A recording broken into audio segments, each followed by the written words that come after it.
Hello guys, welcome to my channel. మీకు కనుక నా రెసిపీ నచ్చినట్లయితే ఒక చిన్న లైక్, కామెంట్ అండ్ సబ్స్క్రైబ్ చేయండి ప్లీజ్. నేను చేసిన రెసిపీ ఏంటంటే పోపు రైస్ అండి.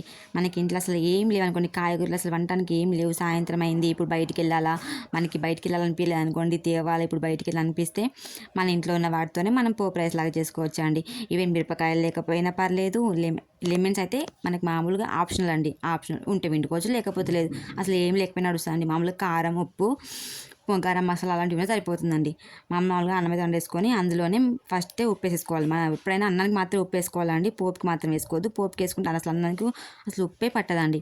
మనం ఫస్ట్ అయితే అన్నం అంతా వండుకుంటాము. అన్నానికి మామూలుగా ఉప్పు, గరం మసాలా, లెమన్స్ ఉంటే లెమన్స్ పిండుకోవచ్చు, లేకపోతే స్కిప్ చేసుకోవచ్చు. లెమన్స్ అయితే పిండేసుకొని అన్నాన్ని మంచిగా కలిపి పక్కన అన్నం కూడా ఫస్టే కలిపి పెట్టుకోవాలండి. లేకపోతే అంత మాత్రం మనం జస్ట్ పోపుకి వేస్తామనుకోండి, అన్నానికి సరిగా పట్టుకోదు. అంటే అన్నాన్ని మంచిగా ఫస్ట్ అవన్నీ వేసుకొని కలిపేసుకుని పక్కన పెట్టేసుకోవాలి.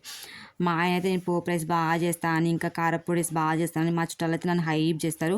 అసలు అది నన్ను హైప్ చేస్తున్నారో లేకపోతే నన్ను కామెంట్ చేస్తారో అర్థం కాకుండా చేశాడు. ఎగ్దమ్ చేస్తే సూపర్ చేస్తా అని చెప్తారు అందరికైతే. అట్లా చెప్పకు అని చెప్పినా అట్లా చెప్తారు నన్ను, నా గురించి వాళ్ళ దగ్గర.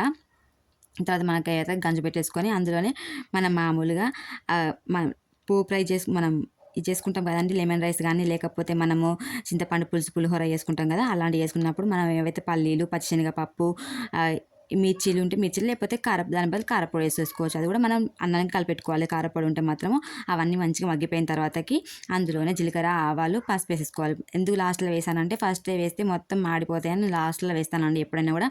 కొత్తిమీర కూడా నేను పోపుకే వేస్తానండి, ఎందుకంటే మనం అన్నం అయితే బాగాసేపు అట్లా కలిపి దించేస్తాం కాబట్టి.